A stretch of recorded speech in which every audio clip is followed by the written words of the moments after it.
when it comes to where we are now, so on and so forth, where do you see the future of tech going?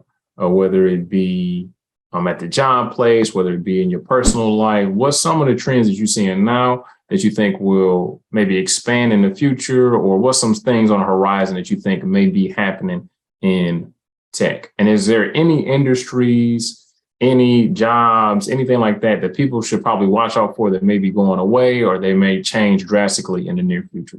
Okay, yeah. So first off, yeah, I think tech is going to, just keep growing exponentially and everything. Right now, we have, like, it seems like day by day, automation is getting better and better. We have Teslas who can dang near drive themselves. And then we're getting trucks who can like almost drive themselves too. So yeah, I think automation is definitely going to be something big. So if you're looking to something to tech, after you're done with this Master I.T course, maybe you might want to go ahead and look into that. Also, cloud computing, I think that's going to be super big as well. Kind of going through this course, my knowledge on that, or I guess you kind of piqued my interest, kind of learning about the maybe not only just the cloud security, but just cloud just period. Especially after 2020, it seems like everybody's kind of getting more and more remote. So I think, yeah, I think cloud security and just the cloud period, I think that's going to be big.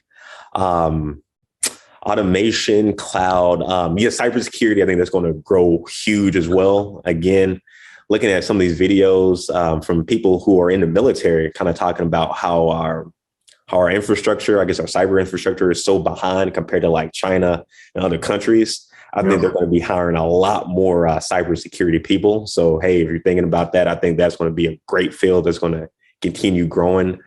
And I know machine learning, I think I want to say in your last course, you briefly touched on that, and deep learning. I think that's something I might have to look into as well. I think that's going to be even bigger because, again, with automation and computers just taking over with everything. So I think that'll help out a lot. But yeah. I think cybersecurity is going to definitely grow. Automation, machine learning. Yeah, I think that's enough. That's enough. That's more than enough. Thank you so much for your insight. So I probably should have said this at the beginning. So you gave me a bunch of compliments, gave the program a bunch of compliments. Yeah. Were you paid to say any of this stuff? No, not at all. Not at all. So I didn't give you a Lunchable, no Pop-Tarts or nothing.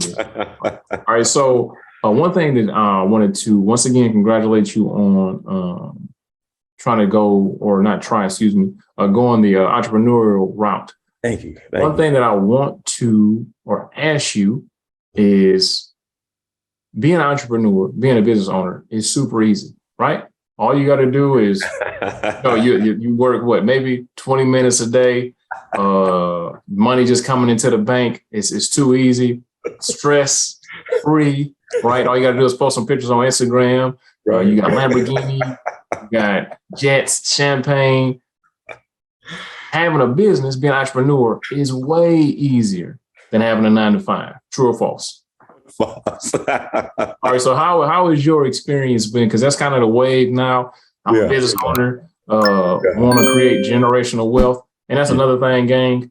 Yeah. You get rich first. You get some money first. Stop talking about generational wealth and you don't have any money. But true. That's so true. That's so true. So what do you think? What has been your pitfalls, your whatever you want to call it? Like, what has your experience been as an entrepreneur? And why have you continued to be an entrepreneur, even though your experiences may have been good, may have been bad? Yeah. So first off, being an entrepreneur, man, it's a lot. It's managing that.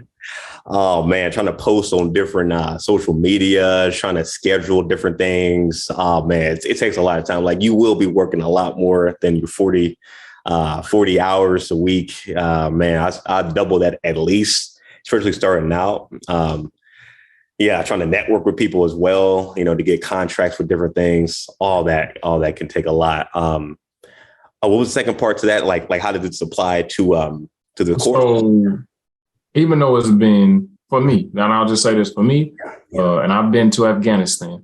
This is the hardest thing I've ever done is running a business. So even though, you got to wear 1,000 hats, may drop the ball, may have unsatisfied customers, may have people cussing you out, may have family members that don't believe in you, may have all this other stuff. When you're super smart, you go get a job. You just go get a job. Why would you continue on your journey if it's going to be, pretty much the most difficult path you could take? Oh, okay. Gotcha. Yeah. So I guess I'm still looking more towards the future. Even though I know these first 3, 4, 5 years are going to be tough, I'm kind of just looking more long term, being able to be my own boss. Eventually, not right now, but eventually having say so in my time, being able to have employees like yourself and help delegate some of my time.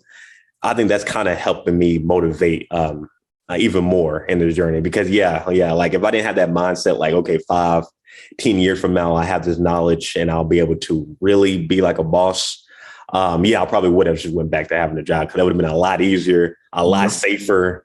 But I'm kind of just thinking more long term, that potential income, not having that ceiling on top of me. That's really helping me out with staying motivated on this journey. All right, Eric, let me give you some game as far as that goes, or just a different perspective. So you'll never, if you're a stand-up guy, which I know you are, and you got integrity, you'll never be your own boss. Because guess what, Eric? You're my boss. When you actually have a product or a service, or you're doing something and people are, because you believe in me, you believe in the program, you invested some money into the program and into yourself. So I had to deliver on that product. I had to help you get to where you want to get to. So if you always keep that in mind, and just like you said, network, build a team, so on and so forth, but your customer or your client is pretty much going to be your boss. And then as you keep on rocking out, you will get more charge of your time and stuff like that. But I was looking at Puff Daddy, this guy named Grant Cardone, a few other people that are super rich and they still working really hard, man. So I kind of think like, if you want to keep on progressing, keep on doing what you're doing, it's not like success is not like an end point. It's kind of like a journey. Like, and then the crazy or the mess up thing is that you can always become unsuccessful. I can just say, I don't feel like doing YouTube. I don't feel like doing this. I don't feel like, and just fall off completely. Right. And another thing, like you said, Eric, is it's a snowball effect. Right. So I jumped out the window in 2018 and just went solo dolo, no net. I if I don't hunt, I don't eat, any other type of damn saying that you can think of.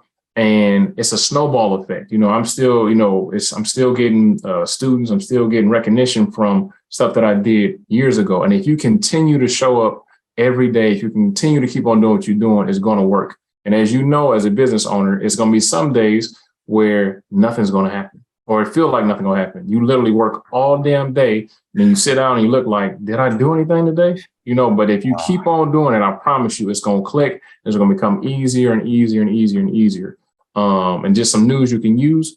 What you have to do right now, since it's just you trying to figure out everything, start documenting your journey. Start documenting what you do, right? How do I edit a video? I think about the title, and then how do you come up with financial plans for people? That way, when it's time to hand that off to somebody else, it's too easy. Instead of you having to, damn, what do I do? How do I usually do that? Because sometimes as business owners, we have it set up to where we know how to do it, but from the outside looking in, it looks chaotic. People are like, I don't know what the hell you're doing. I don't know how you got to that end point. But if you start coming up with like them standard operating procedures and stuff like that, you'll be good to go. So hopefully that was, a little useful for you. Because I know that, like I said, being a business owner, I give my hats off to anybody, and not just I printed up a couple of T-shirts, then nobody buy them, I quit. I'm talking about a real business, really trying to make something pop, because it's going to be a long journey, but it's going to be worth it, man.